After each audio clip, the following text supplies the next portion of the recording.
Bom, eu quero falar algo especificamente para começar a nossa campanha. Nossa campanha Paixão por Gente, ela começa hoje.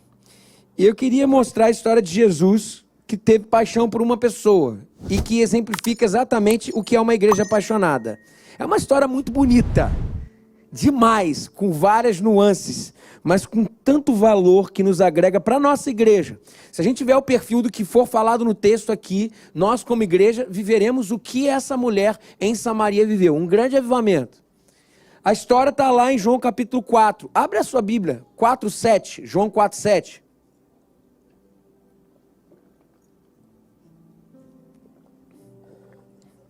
João capítulo 4, versículo 7.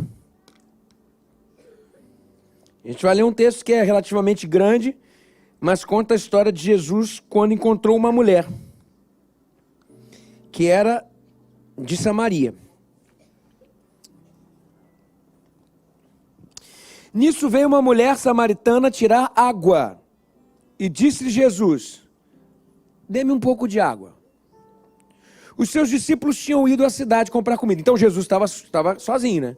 Estava sozinho. Jesus mandou os discípulos para Samaria e Jesus ficou naquele poço. O poço ficava fora da cidade. Então o poço ficava fora. Jesus mandou os discípulos entrar em Samaria e ele estava ali conversando. E ele estava ali esperando essa mulher, né? Óbvio. Quando a mulher chegou para tirar água, a mulher samaritana perguntou. Jesus disse: me dá um pouco de água. Versículo 9 diz, a mulher samaritana lhe perguntou: como o Senhor, sendo judeu, pede a mim, uma samaritana, água para beber? Pois os judeus não se dão bem com os samaritanos. E Jesus lhe respondeu: se você conhecesse o dom de Deus e quem lhe está pedindo água, você lhe teria pedido a ele e ele lhe teria dado água viva. E disse a mulher: o Senhor não tem com que tirar água, e o poço é fundo. Onde pode conseguir essa água viva? Acaso o Senhor é maior do que o nosso pai Jacó, que nos deu o poço, do qual ele mesmo bebeu, bem como seus filhos e seu gado? E Jesus respondeu: quem beber dessa água terá sede outra vez, mas quem beber da água que eu lhe der, nunca mais terá sede. Pelo contrário, a água que eu lhe der se tornará nele uma fonte de água a jorrar para a vida eterna. E a mulher lhe disse: Senhor, dê-me dessa água então, para que eu não tenha mais sede, nem precise voltar aqui para tirar água. Ele lhe disse: vá, chame o seu marido e volte. Não tenho marido, respondeu ela. Disse-lhe Jesus: você falou corretamente, dizendo que não tem marido. O fato é que você já teve 5, e o homem com quem agora vive não é seu marido. O que você acabou de dizer é verdade. Disse a mulher: Senhor, vejo que és profeta. Nossos antepassados adoraram nesse monte, mas vocês, judeus, dizem que Jerusalém é o lugar onde se deve adorar. Jesus declarou: creia em mim, mulher. Está próxima a hora em que vocês não adorarão o Pai, nem nesse monte, nem em Jerusalém. Vocês, samaritanos, adoram o que não conhecem. Nós adoramos o que conhecemos, pois a salvação vem dos judeus. No entanto, está chegando a hora, e de fato já chegou, em que os verdadeiros adoradores adorarão o Pai em espírito e em verdade. São esses os adoradores que o Pai procura. Deus é o Espírito, e é necessário que os seus adoradores o adorem em espírito e em verdade. E disse a mulher: eu sei que o Messias, chamado Cristo, está por vir. Quando ele vier, explicará tudo para nós. Então Jesus declarou: sou eu o Messias, eu que estou falando com você. Naquele momento os seus discípulos voltaram e ficaram surpresos ao encontrá-lo conversando com uma mulher. Mas ninguém perguntou: o que queres saber? Ou, por que está conversando com ela?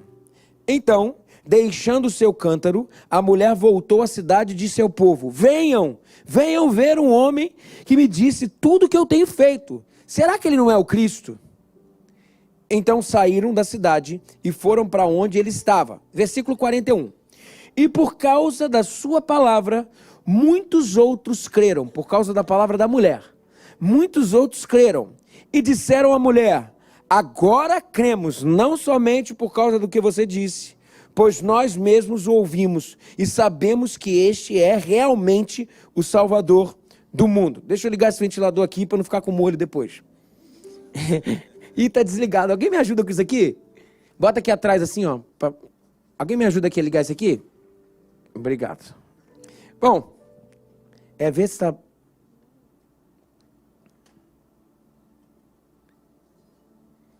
Será que não é essa? Acho que leva para a régua lá atrás, ó. Leva aqui, ó. Aqui, ó. Obrigado. Tira um e bota o outro, não. Tem ali também, ó, Wagner. Tem aqui, ó. Tem ali, ó.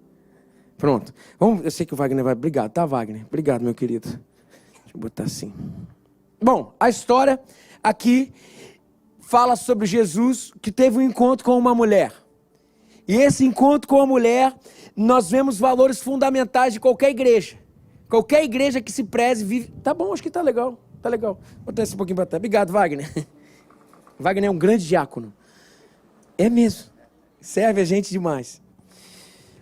E no encontro com essa mulher, nós vemos valores fundamentais de qualquer igreja. Qualquer igreja que se preze precisa ter esses valores que são colocados aqui.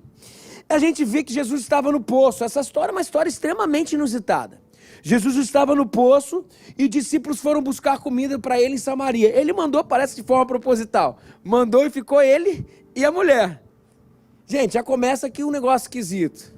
Vocês sabem o que está acontecendo aqui. Porque Jesus vai buscar um pouco d'água, aquela mulher vai buscar um pouco d'água, e isso acontecia de forma corriqueira. Não tinha água encanada na época, a água não chegava em casa, as pessoas tinham que ir a algum lugar para buscar água. Aquela mulher fazia isso diariamente. Inclusive o texto dá a entender que ela estava cansada de fazer isso. Quando Jesus oferece para ela a água da vida, ela falou, pô, eu quero, para não ter que voltar aqui, eu quero. É isso que ela fala. Aquela mulher estava cansada. E Jesus fala, me dá um pouco de água para ela. E a mulher ficou, óbvio, cabreira. Por quê? Porque ela era uma mulher, estava sozinha com um homem, e ela era samaritana. E, de acordo com o contexto, e a gente sabe a história, os samaritanos não falavam com os judeus. Os judeus não falavam com os samaritanos. Quem eram os samaritanos? Eram judeus miscigenados. O próprio Deus falou assim, não se misturem com outros povos. E os samaritanos foram os judeus que descumpriram isso. Então eles eram amaldiçoados pelos judeus. Para vocês terem uma noção, assim, a geografia de Israel é assim, Galileia está aqui no norte, Samaria está no meio e Judéia está no sul. Então, assim, os judeus da Galileia, que tinham que ir às festas de adoração pelo menos 4 vezes ao ano em Jerusalém, que é no sul, os judeus eles tinham que lidar com a seguinte coisa, eles saíam da Galileia e no meio tinha Samaria. Sabe o que eles faziam? Eles não cruzavam, era o caminho mais fácil. Mas eles não cruzavam, eles passavam pelo lado para não entrar em Samaria. Jesus, que era diferenciado, saiu da Judéia, foi para Galileia e ele falou assim, nós vamos passar por Samaria. Daí Jesus falou para os seus discípulos, vocês vão entrar na cidade. Agora a gente imagina os discípulos entrando na cidade. Aquele sentimento de nojo, sabe? Vá lá pegar alimento para a gente. E Jesus ficou onde? No poço. E vem uma mulher. E Jesus pede água para aquela mulher. E Jesus falou para aquela mulher assim, você pode pegar água dela? Ela falou assim, mas você não tem nada para pegar água? Deixa que eu pego para você. Daí ele falou assim, você tem sede, né? Eu falei, tenho. Então, eu tenho uma água, que é água viva, que se você beber, você não vai voltar a ter sede. A mulher não entende nada. E daí Jesus fala, água viva é o seguinte, você toma e a sede vai acabar. Percebam, Jesus se aproxima, nós estamos falando de paixão por gente, esse é o tema. Jesus, ele se aproxima da mulher, não de forma apologética. Percebam a aproximação de Jesus aqui. Jesus entra no mundo da mulher. Se o tema ali era água, não adianta falar da particularidade de alguém. Jesus sabia. Ele vai falar daqui a pouco só a particularidade. Mas ele entra no que é a necessidade no momento. Muitas vezes tem crente que não sabe chegar nas pessoas. E a gente vai falar sobre isso daqui a pouco. Ele entra no mundo da mulher, o tema era água. A partir do tema água, ele puxa um gancho. Não para falar sobre Deus para ela, mas para falar sobre ela. Ela puxa um gancho social e, vamos dizer assim, e pragmático do que estava sendo feito. A partir dali, Jesus puxa um gancho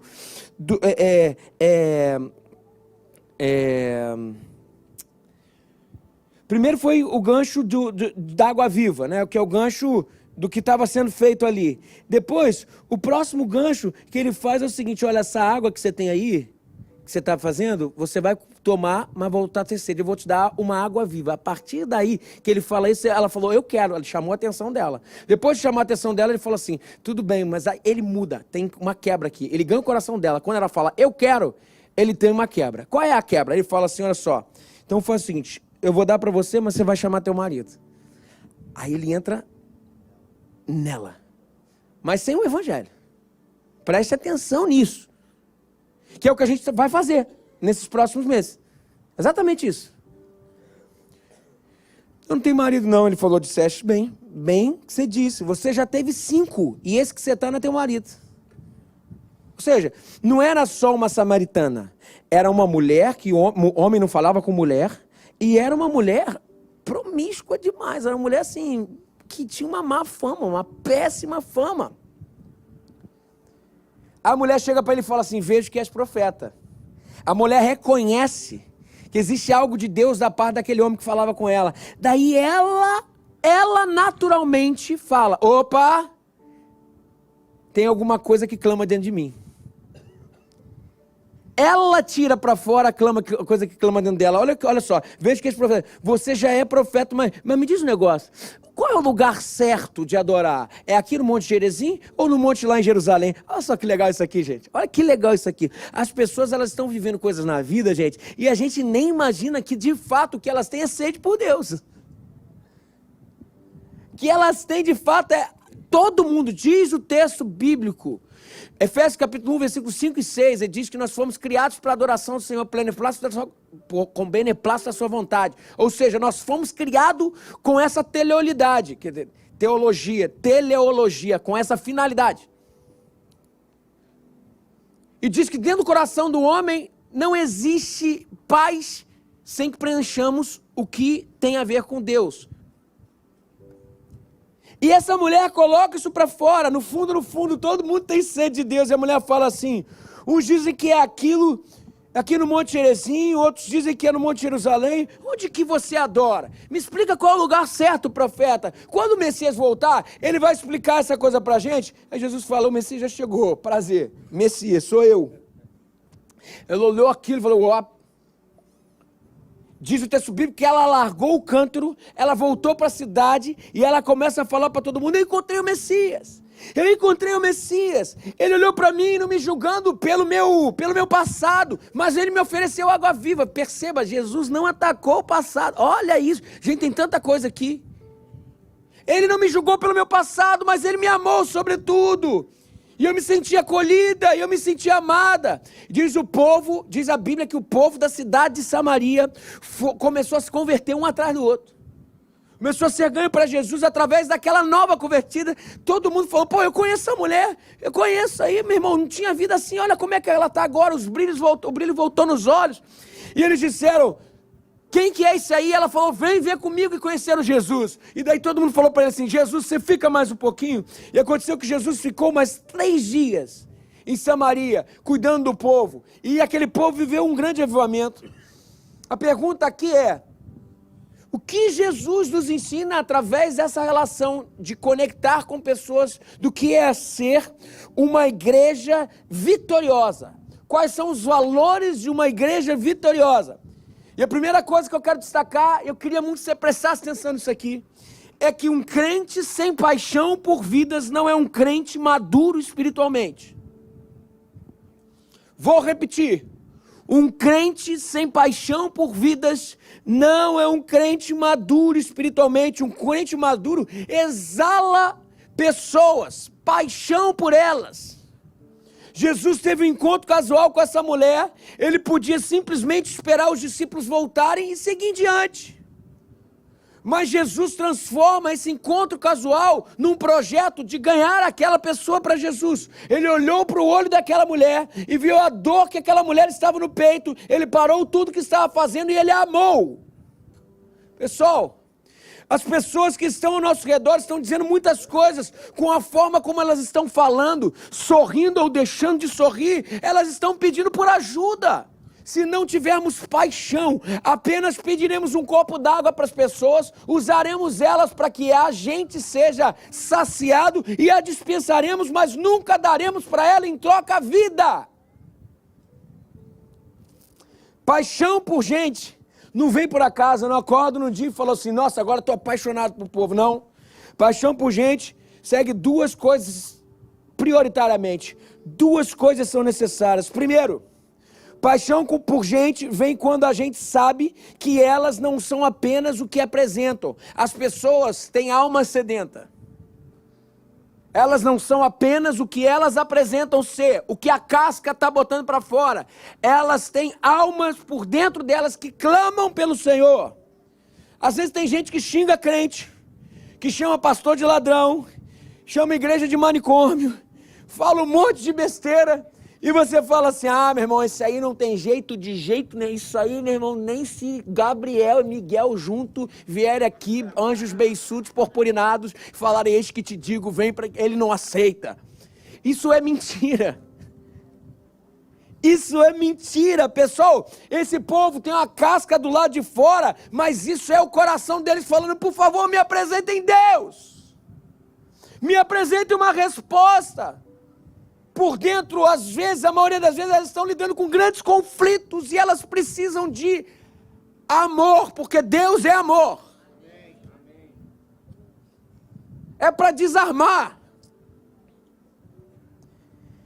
Quem poderia imaginar que aquela mulher, tendo a vida que tinha, quando percebeu que Jesus era alguém de Deus, poderia perguntar, como é que eu faço para adorar a Deus? Ou seja, porque tinha algo dentro dela. É no monte tal? Ou no monte tal? Ou seja, o coração dela tinha sede. Sede. E a pergunta era, como que eu posso agradar a Deus? Tem muita gente ao nosso redor que vai querer Deus, porque nós somos apaixonados por Deus e por isso nos importamos com ela acima de qualquer coisa. E é interessante que essa mulher só estava buscando um lugar errado. Ela tinha algo no coração dela. Porque quando Jesus acessa o amor nela, quando Jesus acessa o coração dela, os problemas dela, a primeira coisa que ela levanta é o seguinte, não, se o tema é Deus, aonde eu adoro? Ou seja, ela procurou claramente dizer assim, olha, Deus é aquilo que me ensinaram. É a teologia. Jesus fala assim, pode parar. Jesus fala assim, enquanto eu não quero responder aonde você tem que adorar, eu quero te dar água viva, você está entendendo? É isso que de vez em quando a gente tem que entender, e isso é importantíssimo para que a gente tenha paixão por gente. O que Jesus queria dar para aquela pessoa era intimidade, percebam, Jesus se importa com ela e não com o que ela pensa sobre Deus. Tem gente que é chata. Tem crente chato. A vontade. Fala é. Tem crente chato. Você vai para o inferno. Porque diz que se você não se confessar, meu querido, tu é um chato de galocha. Meu irmão, como é que a gente vai querer ganhar as pessoas para Jesus? Se Deus é amor, então a gente tem que amar. Pelo amor de Deus, Jesus falou isso claramente. A mulher veio com papo teológico, Jesus falou, nem respondeu. Esquece esse negócio de onde você tem que adorar. Um dia vocês vão entender que os verdadeiros adoradores vão adorar em espírito e em verdade. Mas hoje eu vim te oferecer um negócio aqui. Eu vim te oferecer água viva. Se você beber, você nunca mais vai ter sede. Você pode? Você consegue? Você vai para o inferno. Ah, você é um adulto. Ele podia ter chegado. Ela tinha tudo para Jesus chegar e dar uma quadrada. É ou não é? 5 homens. Estava juntada. Meu irmão, o negócio não estava bom. Jesus falou assim, olha só. Veja que Jesus não falou nada. Porque a gente ganha o coração das pessoas primeiro, gente. Esse é o caminho. Jesus falou, ele usou aquilo que machucava ela, como dizer assim, cara, eu sei, mas eu tenho água viva para você. O evangelho é esperança para você. Mas o que eu vou fazer com isso? Calma, primeiro você tem que amar. Primeiro você ama o Senhor, deixa que o resto, a gente vai junto aqui, ó, a gente vai acertando, vai tirando os carrapichos. A mulher estava numa vibe diferente do que era buscar Deus. Jesus falou, cara, enquanto você não entender que você só vai encontrar Deus através de um relacionamento de intimidade com Ele, nada vai funcionar. Não foi isso que Jesus fez, isso está errado. Jesus se aproximou de uma mulher com uma vida questionável e ele tomou algumas ações importantes. Atenção a isso. Ele amou primeiro aquela mulher antes de qualquer coisa, antes de qualquer discorrer do que é certo e do que é errado. Ele amou. Segunda coisa, ele mostrou que o pecado daquela mulher não o definia. Não a definia. Ele mostrou que a sede daquela mulher não poderia ser saciada com uma compreensão sobre Deus, mas só poderia ser saciada na sua paixão por Deus, no seu relacionamento por Deus. Só quem tem paixão vai enxergar isso nas pessoas, senão você só vai enxergar o que há de pior nelas. Adúltera, arrogante, altiva, fala palavrão, é promiscuidade, vê pornografia, é mentirosa. A parte mais horrível dela a gente enxerga. Se o amor não desembaçar as lentes pela qual lemos o outro, nós não ganhamos ninguém para Jesus, nós não vivemos o nosso id. Paixão por gente vem quando a gente sabe que elas não são apenas o que apresentam. E a segunda coisa necessária para a gente ter paixão pelas pessoas é a gente saber que toda semente do evangelho lançada sobre a vida das pessoas nunca será em vão. Nunca. Pastor, esse aqui já era, meu irmão. Que negócio, esse aqui, meu irmão, não, que já era. Por que já era? Ah, por que você está dizendo isso, pastor? É simples, porque como essa mulher está perguntando que tem lugar certo para adorar a Deus, sabe por quê? Porque de alguma forma, alguém um dia semeou alguma coisa do evangelho nela, sobre adoração, sobre quem era Deus, ela ouviu, mas não conseguiu entender. Mas ficou a pergunta lá. Quem semeou lá atrás, a semente do evangelho não viu os resultados, não viu mudanças, mas essa semente provoca Jesus com uma pergunta. Vocês perceberam?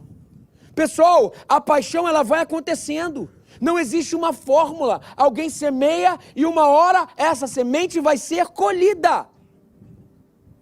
Eu me lembro que antes de pastorear a Igreja Batista Atitude, aqui na ilha, eu e meu irmão e mais uns amigos nossos, nós começamos uma igreja. Começamos dentro, aqui na Ilha do Governador também, dentro da comunidade dos bancários.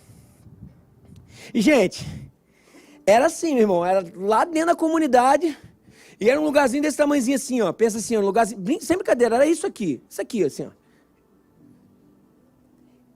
E meu irmão, eu lembro da gente chegando lá e a galera não tem noção. A gente falava sobre o Cordeiro de Deus que tira o pecado da terra. Ele morreu e ressuscitou. O povo fala assim, não estou entendendo nada. Quantas vezes a gente saiu de lá? Porque, gente, isso aí é uma linguagem judaico-cristã, metafórica. Não é fácil de entender isso. Se a gente fosse para um lugar onde o evangelho onde não existisse ainda igreja evangélica, a gente talvez não poderia ter essa aproximação de cara. Mas isso é missiologia, não vale a pena a gente falar sobre isso agora. Mas lá a gente sentiu isso, caramba, parece que eles não estão entendendo nada.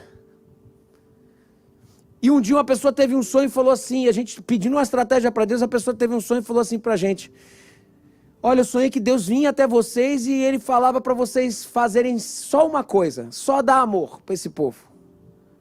E daí a gente fez menos culto e começou a comprar pão com mortadela e tomar refrigerante com ele.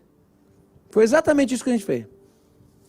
Aí era muito engraçado, porque, assim, a gente estava no culto lá, daí eu estava pregando, daí daqui a pouco estava no culto, daqui a pouco entrava um assim, que era assim, na porta, assim, né? Entrava um, ei, fulano, ei! E tá... Eu falo assim, estou pregando. Ai, querido, tudo bem? Oba, tudo bem, desgraçado, me contou aqui. Aí uma vez eu estava pregando, não era nem eu, era o pastor Grivaldo. Estava pregando, daí as criançadas mesmo, e lá assim, as crianças da comunidade, gente, a referência delas é o bandido. Eles querem ser o quê? Eles querem ser o bandido quando crescer. Então as crianças chegavam lá, elas arrancavam o estrado da cama e faziam de arma. Elas chegavam lá com a gente pensou assim, cara, a primeira coisa que a gente tem que fazer é mudar a referência deles para eles, para ver se tem alguma referência na gente. E a gente, as crianças, meu irmão, imagina, meu irmão, tu reclama dos teus filhos bagunceiros, tu não tem noção. Meu irmão, a chapa era quente, meu irmão. E era assim, vamos pegar a tia! O negócio era pauleira. E de vez em quando elas ficavam no culto. Quando ficava no culto era a benção. Uma dessas, o pastor Grivaldo, que passou lá, foi pregar e tinha uma criança assim. Lá ela falava alguma coisa, mãe. Daí a mãe, que é? Mãe, que é? Que é? Daí assim, não era que é? Assim, daqui a pouco falou, mãe, ela falou, fala garoto, o que foi? Ela falou, mãe, ele não vai parar de pregar não. Você sabe de quem eu estou falando, Luciana? Esse menino se chamava Lucas. Isso deve ter uns 20 anos, gente. E a gente sempre com a pergunta, será que essa semente, as sementes vão dar certo? 20 anos se passaram. No último batismo do ano passado, eu cheguei na igreja para fazer o batismo. Quando eu bati o olho, quem estava lá? O Lucas. Você lembra disso, né? E eu abracei o Lucas, eu chamei a Luciana e falei, cara, sabe o que você mostra pra gente hoje? E ele tava já um homem, né? Não é uma criança, já um homem. A gente tá velho, Luciana. Sabe que ele falou pra gente? Eu falei pra ele, cara, Lucas, você não tem noção do que isso significa pra mim. Eu falei pra ele, cara, isso significa que a semente do evangelho, ela não volta vazia. Ela fecunda, o evangelho é poderoso demais, gente. É poderoso demais. E a minha pergunta que eu faço para você hoje é: quantos você tem semeado do evangelho? A quantos você tem falado do evangelho? Estou falando sobre paixão por gente. Quantas pessoas você lutou por ela, para que elas recebessem do amor de Deus? Povo querido, deixa eu te falar um negócio. Se você nunca chorou por pessoas, sinceramente, você precisa repensar o seu nível de paixão. Tinha uma época que eu, meu irmão, o Fábio, a gente fazia parte do Giovanni Si, que é aquele grupo de teatro que está aqui na igreja, que vem de vez em quando aqui na igreja. O primeiro Giovanni Si. E a gente foi fazer uma viagem missionária e a gente estava em Campinas, que foi lá que o Luiz César conheceu a Andressa. Oh, missão boa, aleluia. A gente estava em Campinas. Daí o Kaique pegou a gente, que é o líder do ministério, e falou assim, nós vamos fazer 2 horas da manhã. Kaique é louco. Pegou a gente 2 horas da manhã e falou assim, nós vamos fazer o seguinte, vamos fazer um evangelismo. 2 horas da manhã. Aí lá em Campinas tem um lugar, como é que é o nome daquele lugar, Andressa? De prostituição. É uma rua inteira, não é isso? É tipo um quarteirão de prostituição. Ele falou, nós vamos evangelizar essas meninas hoje. Pô, a gente tudo garoto. Vamos embora. Daí eu falei, Kaique, vai primeiro. Daí ele falou, a gente parou do carro num bordel daquele, era um do lado do outro, assim. Aí a gente parou, daí daqui a pouco saíram as meninas de lá de dentro pensando o quê? Vou ter o programa, né? Bacana. Daí o Kaique pegou a mão dela, ele estava no carro, e a menina fora, e falou assim, você é tão bonita. E a menina olhou pro Kaique e pensou assim, opa, vamos ter um programa, né? Daí ele falou assim, mas só Deus sabe quanto você chora por dentro. Aí na mesma hora, a menina começou a chorar. A gente saiu do carro, você lembra? Aí as meninas começaram a chegar, a gente começou a orar pela menina. A gente saía de um bordel, a gente ia para outro bordel, a gente ia para outro bordel, e o poder de Deus se alastrando em almas sedentas pelo evangelho. Gente sedenta, eu olho uma situação dessa, não tem como a gente não chorar, gente. Não tem como a gente não chorar. Ah, meu querido, se a gente não consegue chorar por isso, acho que a gente não está nem preparado para viver o evangelho. Será que realmente a gente se importa com as pessoas? Você consegue chorar com quem chora? Paixão, irmão, não dá para fazer a obra de Deus sem lágrimas. Eu peço isso ao Senhor, porque a gente sabe. Cara, gente, eu sempre tive à frente das coisas desde criança. Eu me lembro minha mãe me colocando para fazer na EBF cantar, amados, vamos amar uns aos outros. Vestido de mexicano. Nossa, pagamos muito mico. Vestido de mexicano, meu irmão. Pois o amor vem de Deus, hein, meu irmão? Parará. E a gente desde o início já acostumado com plateia, acostumado com gente, acostumado em fazer. Gente, fazer igreja a gente aprende. Mas se o coração vai desaquecendo, a gente só faz. Eu percebi que para a gente ter o que o apóstolo Paulo falou, eu terminei minha carreira, cumpri bem feito, guardei a fé. A gente precisa de coração aquecido. Hoje eu tenho uma oração, a minha oração é: Senhor, que as lágrimas não parem de rolar. Senhor, que o coração não pare de aquecer. Eu não quero saber fazer religião, eu quero que o meu coração chore por vidas, chore por pessoas. No nome de Jesus. Ah, pastor, eu não choro, eu sou duro na queda. Deixa eu te falar um negócio, não é vantagem nenhuma. Vantagem nenhuma. Ah, eu sou durão, porque meu pai falou, porque homem não chora. Meu querido, eu queria desafiar você a chorar. Assim, porque lá em casa é o seguinte: se você não chorar, você não é homem. Essa é a verdade. Manteiga derretida. Eu choro até com propaganda de margarina. Que bonita essa família da margarina. Essa é a verdade. Uma vez uma mulher chegou para o pastor Davi Gomes e contou uma história. O pastor Davi Gomes contou isso, o pastor das nossas igrejas. Foi uma muito importante na nossa denominação. E a mulher chegou para o pastor e falou assim: pastor, meus filhos não se convertem. E ele jogou duro com a mulher, assim, falou até coisas que não são verdade, mas para ela o Senhor direcionou para isso. Ele falou assim: então, se não se converte, então você não é crente. Ela falou: não, eu sou crente, sou tesoureira da União Feminina e tudo. Eu sou crente, lógico que eu sou crente. Daí ele falou: então tá bom, então se você é crente, então, ele falou, então você não tem chorado pelos seus filhos. Foi um direcionamento específico, não necessariamente que se a gente não chora que os filhos se convertem, porque eles têm, inclusive, escolha para dizer se quer ou não quer.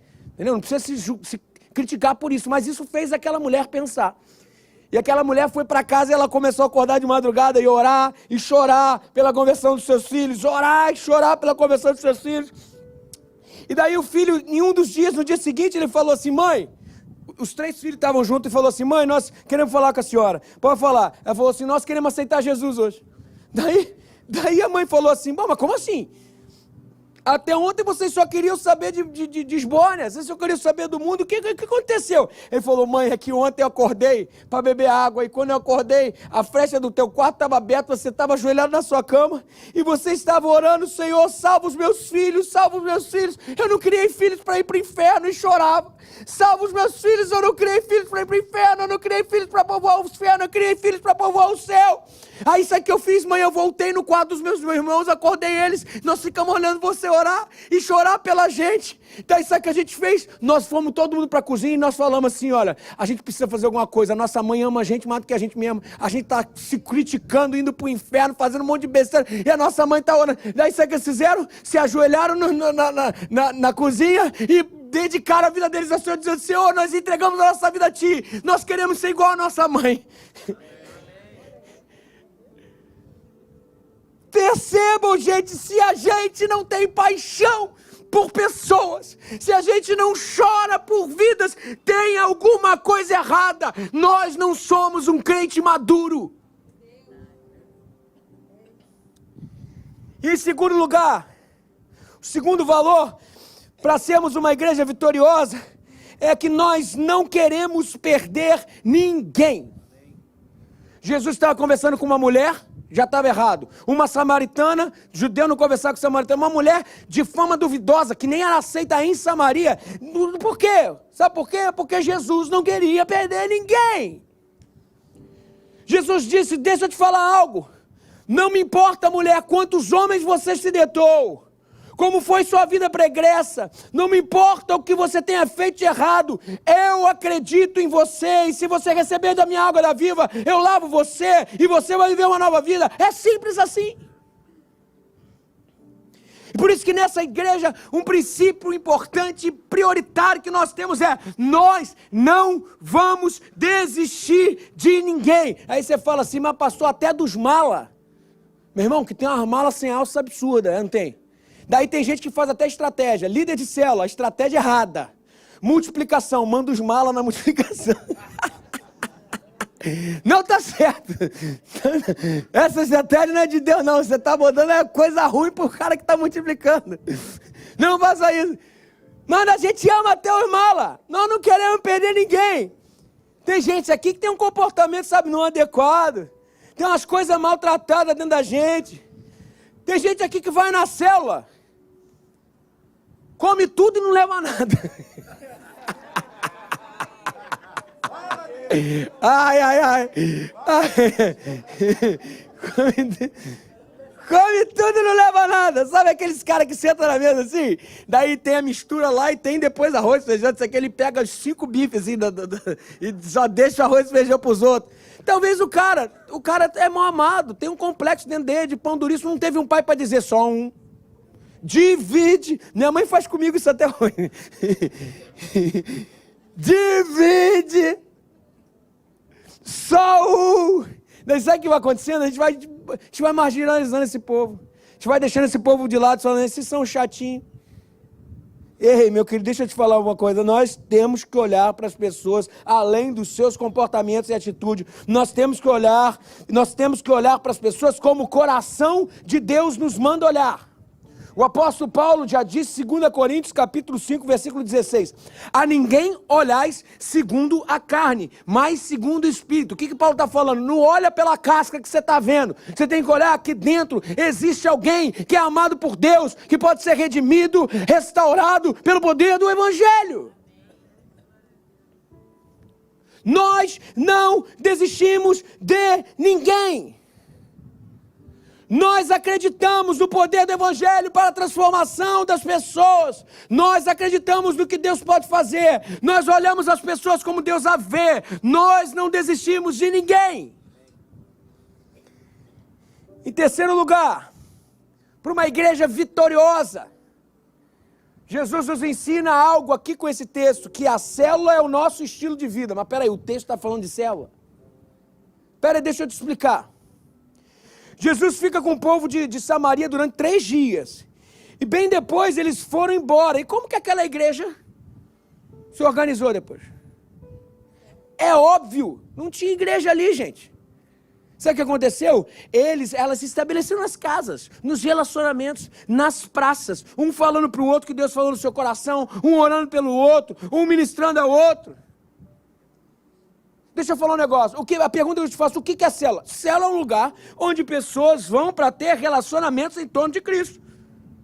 É uma comunhão boa, é uma palavra boa, e a gente vai comer, porque a gente come. Aqui tem um princípio importante. Não tem como.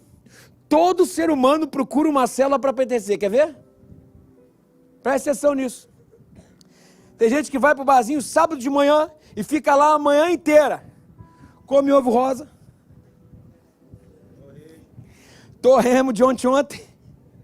Aqueles pernil, meu irmão, que chega a estar amarelado. Cara, aí chega 4 horas em casa, 4 horas da tarde em casa, com a bermuda toda cheia de xixi. E alguém fala, esse cara não quer saber nada da vida. Não é não. Sabe o que ele quer? Sabe o que ele está precisando? Ele está precisando de uma célula. Ele quer o quê? Um lugar de comunhão. Ele quer um lugar de bater papo, porque nós somos seres relacionais. Então ele procura no bar. Nós somos seres relacionais. Como ele não conheceu uma célula ainda, ele procura uma célula no mundo. Só que lá, no mundo, ele até encontra uma célula, mas que vai levar para outro canto. Talvez vai levar para ele para amar menos a sua mulher. Vai levar ele para ser menos leal para os seus filhos, vai levar ele a despertar nele a vaidade, despertar egoísmo, materialismo, e às vezes a célula do mundo que ele escolhe vai levar ele para a morte. Aí nós temos que apresentar a célula de verdade para ele, aquela que apresenta a vida, que a gente só encontra na sintonia com Deus. Pessoal, para a gente, célula não é uma reunião semanal. Uma vez na semana nós vamos lá se reunir, não, bate papo, não. E alguns nem batem papo. Só come. Tem gente que já tem estratégia de célula, gente. Sabe qual é? Não tem finalzinho assim, ó, vamos tirar a fotinha da célula? O cara nem espera a fotinha, ele já rapa no salgado, meu.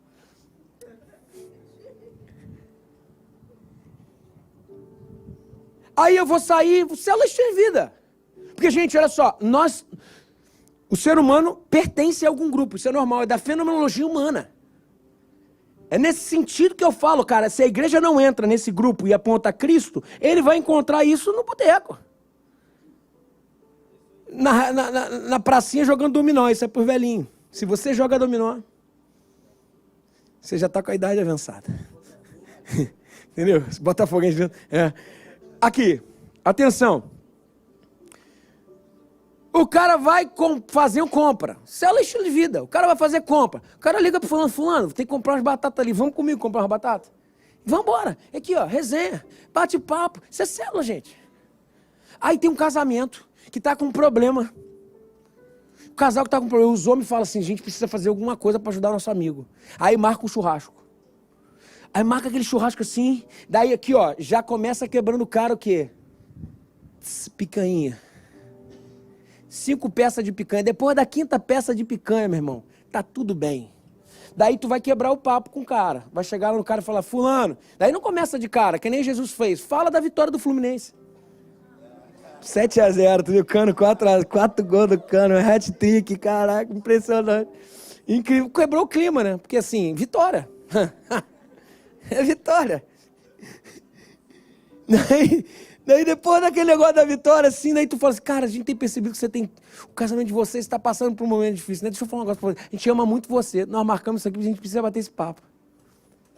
Isso tudo aqui aconteceu pra gente conversar agora, porque a gente ama muito vocês. A gente quer ver, o senhor pode restaurar teu casamento. Fulano. Daí chama outro cara, mostra o cara que já separou. Mas conseguiu reconstruir a família. Mas conta um pouquinho a sua experiência. Cara, eu separei, eu não sabia, eu podia ter tentado mais. Mas, ó, cara, Deus foi misericordioso comigo, mas ficaram coisas. Pô, eu hoje tenho filhos que estão afastados de mim por causa disso. Porque a gente separou muito novo, eles ficaram mais com a mãe, então não conectaram comigo. Aconteceu isso.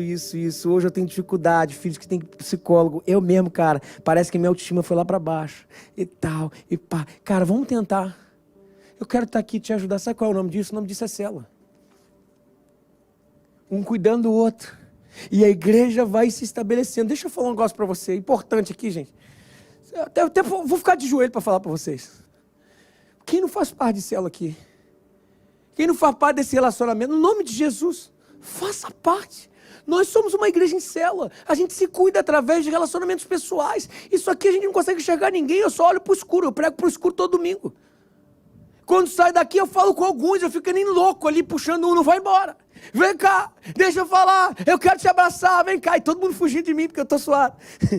Vem cá, vem te abraçar, eu quero te amar, vem cá. Sabe por quê? Porque o domingo eu não consigo fazer essas coisas, não. Sabe onde a gente vai ser igreja? A gente vai ser igreja lá, na comunidade de base, lá na cela, um cuidando do outro, um amando o outro, um servindo o outro. No nome de Jesus, se você tem vindo aqui, mas eu tenho preconceito. Meu querido, no nome de Jesus, se você foi abusado por essa visão um dia, cara, pode acontecer, de novo, até pode, mas no nome de abre a sua guarda para ser cuidado, vai para um lugar saudável, cresça. E seja bênção para alguém. Aí, ó, a gente até tem aqui, ó, tem o QR Code ali, bota ali, deixa um pouquinho esse negócio aí, daqui a pouco tira, tá? Para a pessoa não ficar olhando para lá. Mas, por nome de Jesus, sai daqui também, vai ali no Balcão Conexão e faça parte disso. Nós precisamos nos conectar como igreja. E por último, em último lugar, nós, para sermos uma igreja relevante, avançarmos mediante as dificuldades, os desafios da nossa vigência, o que estamos passando agora, nós não abrimos mão do espírito de fé. Atenção a isso. Não adianta a gente ter organização, não adianta a gente ter discipulado, não adianta a gente ter comunhão através da célula, não adianta a gente ter tudo se a gente não tiver unção de Deus. A unção de Deus, o poder de Deus não cai do céu. A gente tem que fazer um caminho. E o caminho é crer e ir em direção às promessas de Deus para a nossa vida. termos uma atitude de fé. O espírito de fé é o que inclusive direciona o nosso rumo. Eu me lembro no início da nossa caminhada, com um monte de coisa que nós já passamos, problema de licença, problema financeiro e tal, não sei o quê. Eu lembro que eu ia lá para cima, no meu quarto, que é um lugar onde eu faço o meu tempo a sós com Deus, e eu orava, eu buscava, as lágrimas rolavam, não sei o quê. Sabe o que eu fazia depois dali? Eu saía dali falando assim, cara, o presidente vai me ligar. Ele vai me oferecer um lugar. E a gente vai ter uma igreja. É isso que eu fazia. Mas eu não pensava no presidente dos Estados Unidos, não. Eu pensava assim, hello? Falei, oi. Everton. Falei, é gringo. Aqui é o presidente dos Estados Unidos. Eu tenho um lugar para você. Eu pensava, isso vinha no meu coração. Até hoje eu penso que alguém está me ligando. Cara, vai ser uma pessoa que vai vir aqui, cara, e vai fazer uma bênção aqui pra gente. Vai chegar, vai levantar uma oferta, vai ser uma bênção, a gente vai construir de Deus. Vai ser um pastor dizendo assim, eu quero cuidar de gente, eu quero fazer parte disso. Vai ser alguém me ligando falando assim, vamos fazer uma parceria missionária. Eu tenho isso no meu coração, eu espero o telefone tocar. Essa minha atitude eu entendo, mas sabe, cada vez que o meu telefone toca, a gente tem um monte de desafio ainda, mas o meu coração pulsa. Eu falo, cara, aqui está a solução do que Deus vai fazer através da nossa igreja. E eu sempre achava e acreditava que o milagre estava aqui na esquina e continuo achando. E sempre entendi que para que o milagre acontecesse, eu teria que fazer a minha parte. Eu teria que ter fé. E a fé nasce por um ambiente marcado por 2 parâmetros. Um dia eu vou pregar especificamente sobre isso, mas eu quero destacar esses 2 parâmetros agora e eu termino. 2 parâmetros. Uma postura, primeiro, uma postura positiva diante da vida. Preste atenção nisso. Essa é o que eu diria assim, é a condição existencialista da fé. É o que nos cabe, sem ser algo metafísico, mas o que cabe de forma existencialista, é o terreno fértil para jogarmos as sementes de fé e elas florescerem. E eu uso como exemplo o texto de Jesus indo em direção aos seus discípulos, quando o barco estava quase afundando com os trovões, com a tempestade, as ondas grandes. Jesus ia em direção aos seus discípulos. E o que aconteceu foi muito interessante, porque a solução estava indo em direção aos seus discípulos. E quando os discípulos olharam Jesus, viram, o pessoal falou, é um fantasma. É um fantasma. E aí, Jesus, ao invés de acalmar a tempestade, ele chega e fala assim, tenham bom ânimo, sou eu. Olha que coisa interessante. Bom ânimo é o solo mais saudável que eu posso oferecer a Deus e à vida. Ele poderia parar a tempestade e tudo acabava, mas muitas vezes a tempestade até para, mas aqui dentro ela continua, porque é de dentro para fora. Uma atitude de bom ânimo diante da vida redefine, faz um solo fértil para que a fé, sementes de fé possam ser plantadas e germinar. O bom ânimo é essencial para me fazer interpretar positivamente a vida, para não sair chamando Jesus de fantasma. Pensem comigo nisso aqui, para não sair chamando as intervenções divinas de intervenções satânicas. Dentro dos discípulos aquilo não tinha mudado. A consequência é que a solução do problema deles, que era o próprio Deus, mestre, vindo em direção a eles para acalmar o mar, se transformou num poder satânico. É um fantasma. Muitas vezes nós chamamos de fantasma aquilo que é Cristo vindo ao nosso encontro.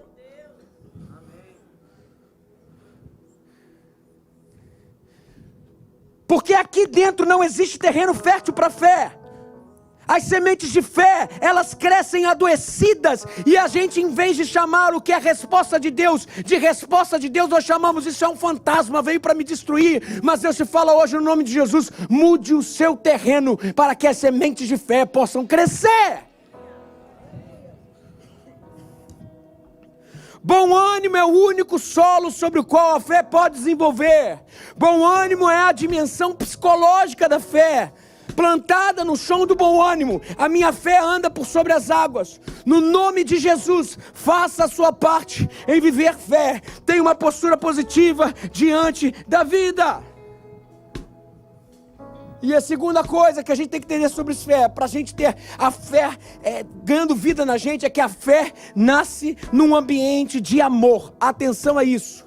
O apóstolo Paulo nos ensina que não adianta aplicar fé se você não é generoso. Se você é rabugento, não adianta. se nós não fizermos com que o amor prevaleça na nossa vida, o meu e o teu espírito de fé não vão adiantar de absolutamente nada. Eu aprendi que aplicando fé num ambiente de amor, na sua vida, nos seus negócios, no seu ministério, na sua célula, tudo vai acontecer na sua vida. Os maiores milagres que a nossa igreja já enfrentou foram dentro de um ambiente de fé e dentro das células. Eu lembro isso claramente, quando a gente começou, eu vejo vários líderes de célula fazendo isso, arrumam o ambiente de célula, e ali começam a profetizar bênçãos sobre cada cadeira. Depois eles entram lá no grupo de WhatsApp e oram por cada nome, e eles falam: Senhor, que a minha casa seja um lugar de bênção, que a minha casa seja um lugar de transformação, de vitória, de famílias sendo renovadas, famílias sendo restituídas, de lugar de cura. Esse ambiente de fé, eu me lembro claramente disso acontecendo. Primeiro, que a nossa igreja está na sua segunda construção, não sei se vocês sabem disso. A primeira já aconteceu. A primeira construção que a nossa igreja teve foi quando a nossa casa só tinha um andar. A minha é da Priscila.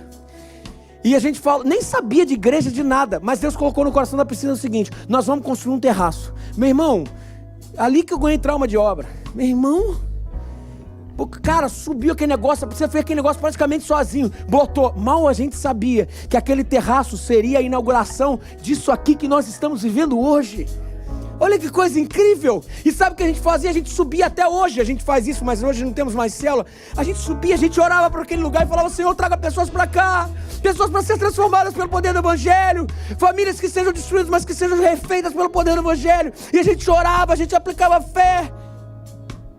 E hoje o que nós vivemos, e é só o início, nós estamos vivendo só o início de um avivamento. Hoje o que nós estamos vivendo é porque um pouquinho de gente teve fé. Imagina se toda a nossa igreja andar nesse ambiente de fé. Toda a nossa igreja disser assim: eu creio e eu profetizo que no terreno do meu coração as sementes de fé vão brotar de forma abundante. Abundante. Fala um negócio pra você, você faz parte desse sonho. Esse sonho é sonho de Deus na sua vida, não é sonho do Everton. Eu sou insubstituível, eu sou substituível, eu posso ir para outro lugar, Deus pode me levar, e isso vai acabar. Mas deixa eu falar um negócio para você, eu quero que você entenda, é que esse é um sonho de Deus para esse lugar, e Deus quer botar a mão na cabeça de cada pessoa aqui, para que você seja instrumento, para que esses valores aconteçam aqui, e nós vamos mudar a cidade pelo poder do Evangelho. Semana passada eu preguei sobre o boi. Lembra o boi que tropeçou? Que Deus usa quem está disponível. Essa semana eu fecho uma palavra lembrando da experiência de Caim e Abel. Caim matou Abel. O primeiro fraticínio, é isso? Fraticídio. O primeiro homicídio entre irmãos da história. Caim matou Abel porque a adoração ao Senhor de um foi recebida e de outro não foi recebida. Quando Caim matou Abel, Deus foi e fez uma pergunta. E essa foi a pergunta que Deus fez para Caim. Gênesis capítulo 4 diz assim: e disse o Senhor a Caim: onde está teu irmão Abel? Caim respondeu: não sei, sou eu guardião do meu irmão? Sabe o que acontece aqui? Caim se esquiva das suas responsabilidades.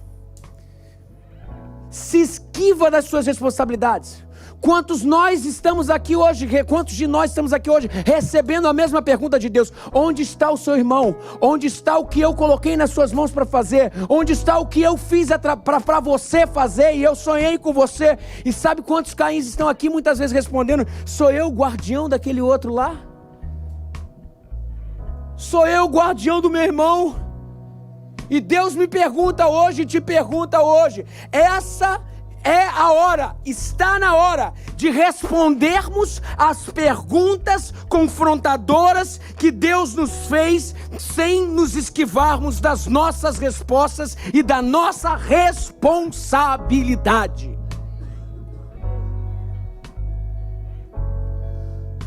Quantos têm sido perguntados pelo Senhor aqui, presente aqui, que tem sido ministrado domingo após domingo, célula após célula, tem tido sua vida transformada, tem tido sua vida sacudida pelo poder do Evangelho, gente que voltou a sonhar que não sonhava com nada. Quantos estão sentados aí e quando Deus vem perguntar sobre Abel para você, onde está o seu irmão? Você terceiriza a sua responsabilidade. Sou eu guardião do meu irmão? Deus te pergunta onde está teu ministério? Está enterrado? Sou eu guardião do meu ministério. Onde está a tua família? Está enterrada? Sou eu guardião da minha esposa, ela que tem que vir. Onde está a sua família? Está enterrada? Sou eu guardião do meu marido, ele que errou. Onde está os seus filhos? Sou eu guardião dos meus filhos, eu dei educação, com 18 anos eles fizeram o que quiseram. Meu querido, pare de terceirizar o que é responsabilidade sua, no nome de Jesus. No nome de Jesus, pare hoje. Hoje tome uma decisão diante da vida, diante do seu ministério, diante da sua história. É manhã de convocação. O que Deus tem te chamado para fazer é que você tem dito não. Pois eu faço um paralelo com o que falei semana passada. O boi tropeçou novamente. Para vivermos uma igreja extraordinária, isso tudo começa com a extraordinariedade de Deus na nossa vida. Dizemos sim para Ele.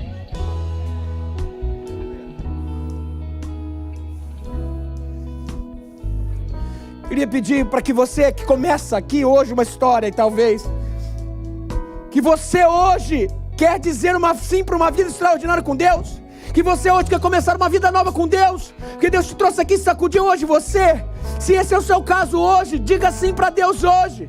E eu te peço, faça isso através dessa oração. Repita comigo no seu coração, feche seus olhos e diga: Senhor Jesus, sou falho. Senhor Jesus, muda a minha história. Senhor Jesus, muda a minha vida. Sou pecador, entrego a minha vida a Ti. Começa uma história nova na minha vida. Essa é a minha oração, no nome de Jesus. Amém. Você continua de olho fechado, cabeça baixada. Se você orou comigo, levante sua mão lá no alto agora. Levante sua mão lá no alto. Deus te abençoe. Deus te abençoe. Deus te abençoe. Deus te abençoe. Deus te abençoe. Deus te abençoe. Deus te abençoe. Deus te abençoe. Deus te abençoe. Mais alguém aqui orou comigo essa manhã? Deus te abençoe. Deus te abençoe. Estou vendo vocês. Mais alguém aqui diz sim para o Senhor hoje? Diga sim para o Senhor hoje. Não desperdice, eis aqui o dia de dizer sim para o Senhor. Deus te abençoe. Eu estou vendo você lá em cima. Mais alguém aqui hoje começa uma vida nova com Jesus. Não espere a coisa passar. O Senhor te chama hoje para algo incrível. Levante sua mão onde você estiver, dizendo sim para o Senhor. Aleluia, glória a Deus. Alguém que está aqui hoje, que está afastado do Evangelho, mas quer voltar para o Senhor, é hoje. Levante sua mão onde você estiver. Deus te abençoe, Deus te abençoe, Deus te abençoe. Estou vendo você. Mais alguém aqui diz sim para o Senhor hoje. Não deixe passar, é hoje. Glória ao teu nome, Senhor. Vou pedir para que todas as mãos levantadas levantem mais. Levantem, se você não está com a mão levantada, levanta lá em cima agora que eu quero orar. Isso, aleluia. Temos o Senhor ali também, ó. Por favor, ora aqui para mim, por favor. Por favor, todos estão com pessoas, isso. Temos pessoas lá atrás. Temos também, ó, temos o Tony. Isso, ora para mim, Isaac, por favor, com o Tony. Glória a Deus. Você que está aí sentado, eu peço para que você fique de pé agora. Estenda a sua mão para algum dessas pessoas, nós vamos orar por eles. Senhor Jesus, são teus. Senhor Jesus, nós te amamos. Senhor Jesus, esse povo a gente entrega nas tuas mãos nesse momento. Nós pedimos pela autoridade do Evangelho que esse povo seja transformado pela tua presença, que esse povo possa começar a vida nova contigo hoje. Ajuda-nos, Senhor, como igreja tua representada, a sermos expressão de Deus para eles. Ajuda-nos como igreja a sermos uma igreja extraordinária, porque amamos pessoas, amamos esse povo. Eu venho te pedir, Senhor, no nome de Jesus, pela vida da nossa igreja aqui representada. Senhor, nos ajuda, assim como Caim, fazemos o contrário de não terceirizarmos aquilo que nos cabe. No nome de Jesus, levanta no nosso meio líderes de célula apaixonados, líderes de alfa apaixonados, pastores que dizem sim para o poder do Evangelho, e gente que fale como o apóstolo Paulo fala: em nada tenho a minha vida como preciosa, contanto que cumpra a carreira que me foi estabelecida desde o início da fundação do mundo. Senhor, não tem graça vivermos que em outra coisa senão só para Ti. Nossa vida está em Ti, nossa alegria está em Ti, e assim oramos. Que o Senhor nos abençoe e nos guarde, que o Senhor faça resplandecer o seu rosto sobre nós, e tenha misericórdia de nós. Que o Senhor sobre nós levante o seu rosto e nos dê a paz. E assim nós oramos no nome de Jesus. Amém. Excelente semana, gente. Que Deus abençoe vocês. Beijão. Noite como noite sobre as